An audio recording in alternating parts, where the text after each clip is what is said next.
Badarudin II, harimau yang tak pernah jinak.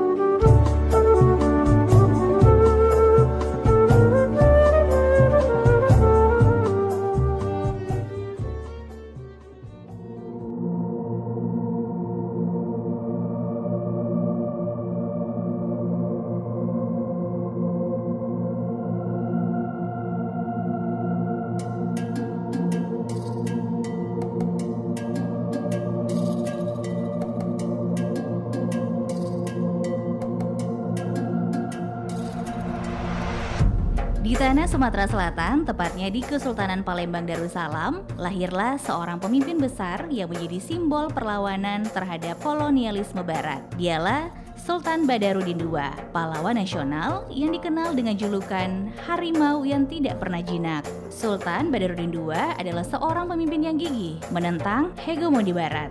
Pada masa pemerintahannya, Palembang menjadi salah satu pusat perdagangan strategis di Nusantara. Namun, kekayaan komoditas seperti lada dan timah justru menjadi incaran bangsa Inggris dan Belanda yang menerapkan perjanjian dagang sepihak dan merugikan kesultanan.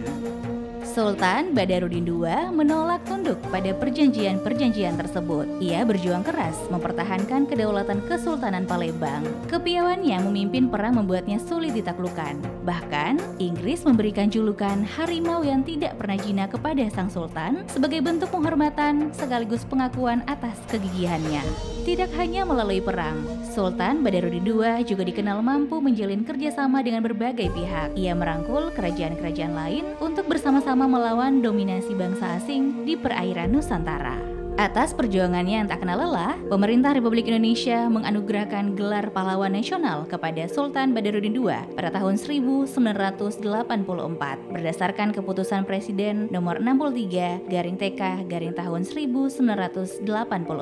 Nama Sultan Badarudin II terus dikenang hingga hari ini. Bandara Internasional di Palembang diberi nama Sultan Mahmud Badarudin II, menjadi gerbang utama bagi siapa saja yang ingin mengenal lebih dekat kota penuh sejarah ini. Sosoknya juga diabadikan sebagai gambar utama pada uang pecahan Rp10.000 yang diterbitkan oleh Bank Indonesia pada 20 Oktober 2005. Perjuangan Sultan Badarudin II melawan kolonialisme tak hanya membawa kejayaan, tetapi juga cobaan berat dalam hidupnya.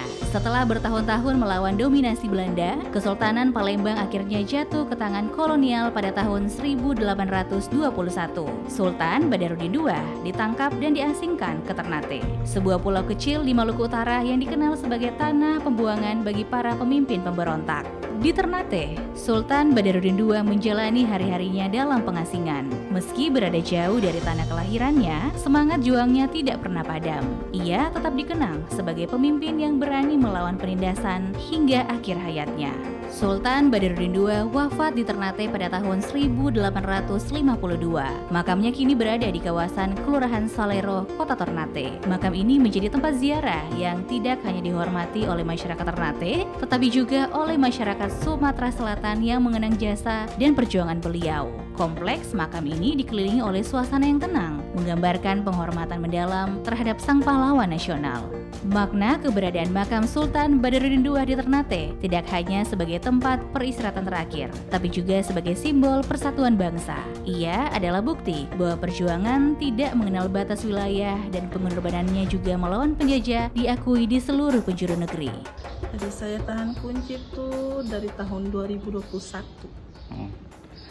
Saya mulai tahan kunci, saya mulai kasih bersih-bersih di dalam. Ya, aktivitas di makam pahlawan sendiri, kunjungannya dari masyarakat atau dari pemerintah itu dalam satu minggu itu berapa kali, Ibu? Kalau dalam satu minggu tuh saya kurang ini, tapi kalau dalam satu bulan itu ada. Itu biasa tuh kunjungan dari pemerintah luar daerah.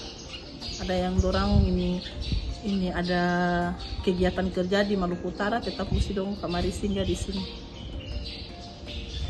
Itu saja ya. Ya, kalau untuk kebersihan sendiri, apakah Ibu secara sukarela atau memang ini ada insentif begitu dari pemerintah Kota Ternate? Ada inisiatif dari pemerintah. Jadi saya digaji dari Kementerian Sosial Pusat. Itu saya honor tiap bulan 1 juta. Oke. saya digaji. Kalau dari pemerintah kota jaga ini lagi. Jadi alhamdulillah. Gimana Ibu rasanya menjadi seorang pemegang kunci Makam Pahlawan Nasional nih? Senang, bahagia, pokoknya berkah.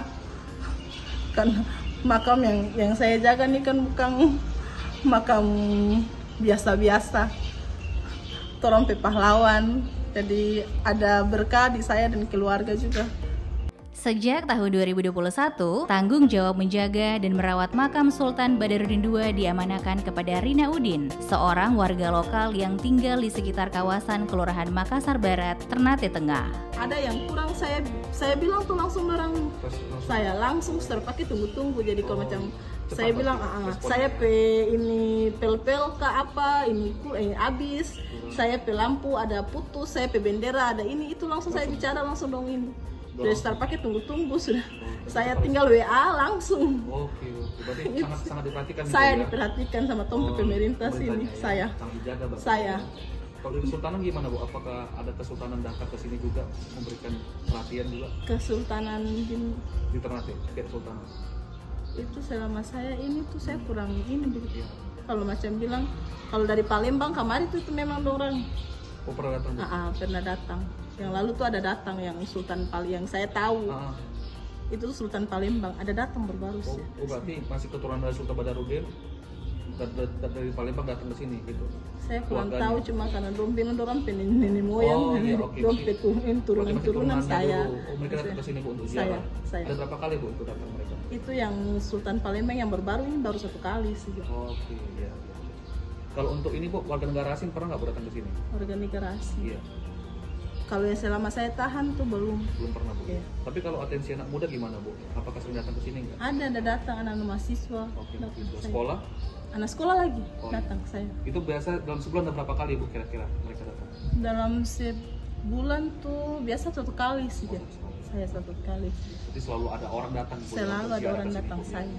Sebagai penjaga sejarah di Kota Ternate, Kepala Museum Sejarah Ternate, Rinto Taib, memberikan pandangan tentang pentingnya makam Sultan Badarudin II sebagai bagian dari warisan sejarah nasional. Kehadiran dan kedatangan Sultan Mahmud Badarudin II, seorang susunan yang diasingkan oleh Belanda ke Ternate di era kolonial Belanda maupun Inggris di masa hidupnya. Beliau adalah seorang yang melakukan perlawanan terhadap bangsa kolonial, bukan hanya Belanda tetapi juga Inggris. Ketika di tahun 1819 beliau mengakhiri jabatannya sebagai sultan, kemudian melalui sebuah peperangan dan pada saat itu ditaklukkanlah Palembang dan beliau harus diasingkan oleh Belanda pada tahun 1821 ke Batavia. Dan setahun kemudian diasingkan ke Ternate, dan selama di Ternate beliau atau Sultan Mahmud Badarudin II ini dipenjarakan atau ditawan dalam sebuah sel tahanan di dalam Benteng Oranye yang saat itu memang dikhususkan bagi para pemberontak-pemberontak yang dituduh memberontak terhadap rezim yang berkuasa atau kolonial. Nah, selama beliau di Ternate bukan hanya sendiri, beliau diasingkan bersama beberapa keluarga dan para kerabat Kesultanan Palembang, termasuk guru spiritualnya yang mana sangat berdampak pada kehidupannya selama beliau di penjara di Ternate. Hal ini terbukti ketika diasingkan di Ternate, sebuah pulau negeri yang jauh dari Sumatera, sekalipun beliau merasa tetap selalu merasa tidak, seolah-olah selalu mensyukuri dalam kehidupan beliau. Terbukti selama beliau di penjara, beliau mengisi waktu dengan memperdalam ilmu agama selama di dalam ruang penjara atau tahanan di Benteng Oranye. Beliau termasuk juga menghafal ayat-ayat suci Al-Quran atau hafiz Al-Quran, sehingga beliau merasa bahwa ketika di penjara atau diasingkan di Ternate, beliau lebih memilih untuk merubah jalur yang tadinya berjuang gerilya, kemudian berubah dengan jalur berjuang untuk dakwah. Nah, kebetulan juga pada saat itu eksistensi Kesultanan di Maluku Utara dengan 4 kesultanan Ternate, Bacan, Tidore, dan Jelolo sangat kental dengan tradisi keagamaan kesultanan, yaitu agama Islam, sehingga beliau merasa begitu cocok untuk melakukan mengisi hidupnya dengan dakwah.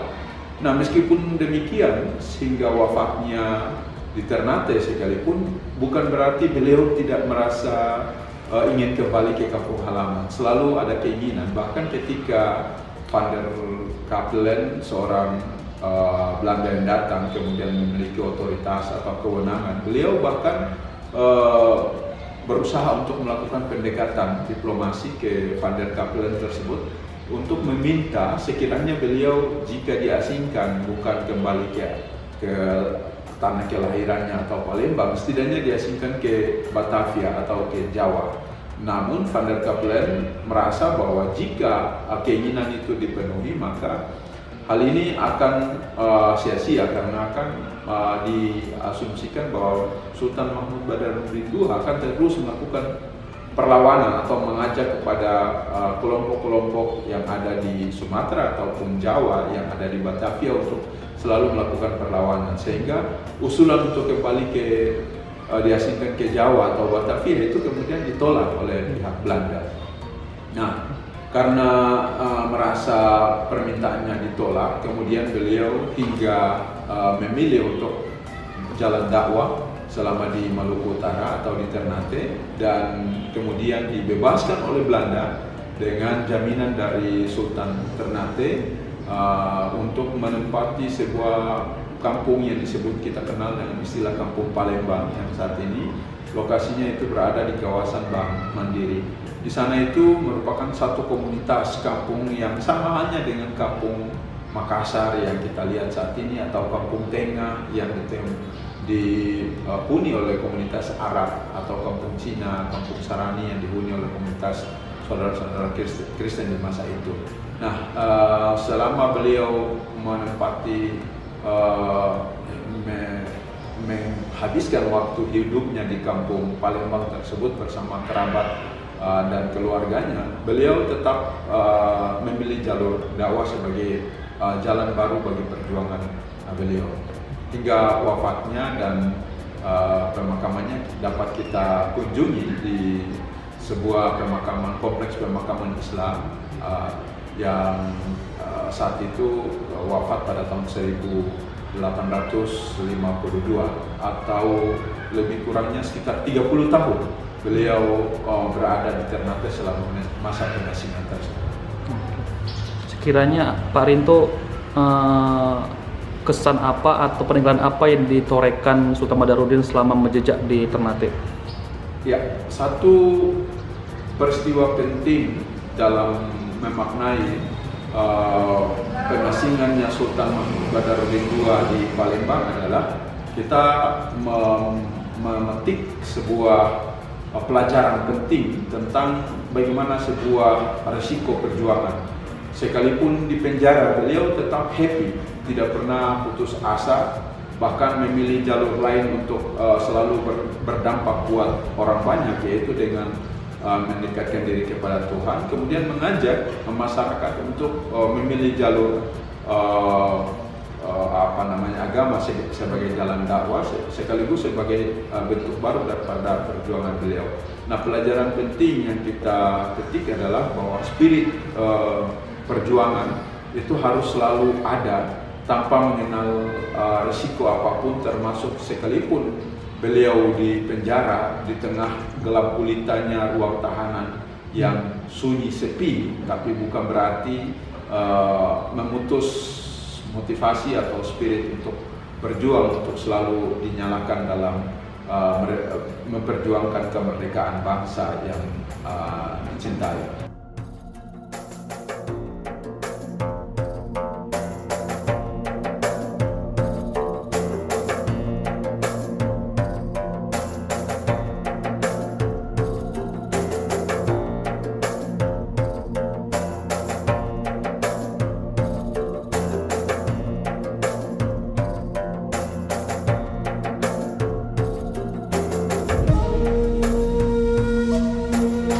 saat ini kita akan melihat secara langsung suasana yang mana menjadi tempat bersejarah jejak diasingkannya Sultan Mahmud Badarudin II atau Sultan Palembang ketika itu di Ternate, dan mari kita lihat sama-sama suasana penjaranya.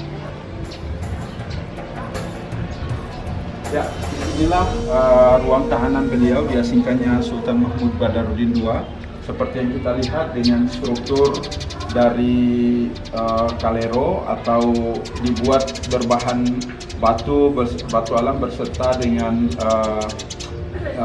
putih telur sebagai perekat, dan menjadi karakter umum dari setiap benteng atau bangunan kolonial di masa lalu menggunakan material seperti ini. Namun kondisi ruang tahanan Sultan Mahmud Badarudin II seperti yang kita lihat memiliki suasana yang berbeda dengan sel-sel tahanan yang lain, di mana agak meskipun dengan ukuran yang lumayan agak representatif, agak besar, namun gelap dan memiliki jendela hanya satu di bagian pojok.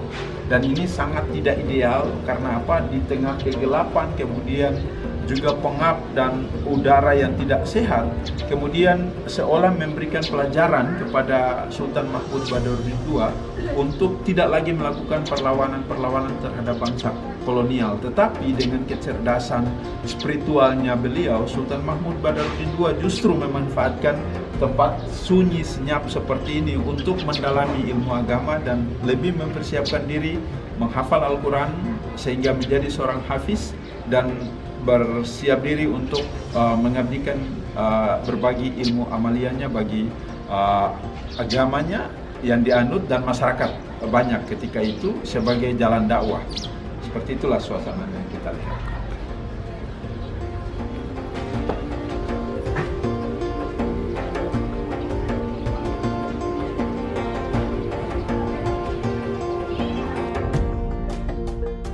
Dari tangan penjaga makam hingga upaya pelestarian oleh museum, kisah Sultan Badarudin II terus hidup. Ia bukan hanya pahlawan bagi Sumatera Selatan, tetapi juga simbol perlawanan nasional. Makamnya di Ternate adalah pengingat bahwa perjuangannya melawan ketidakadilan adalah warisan yang harus kita teruskan.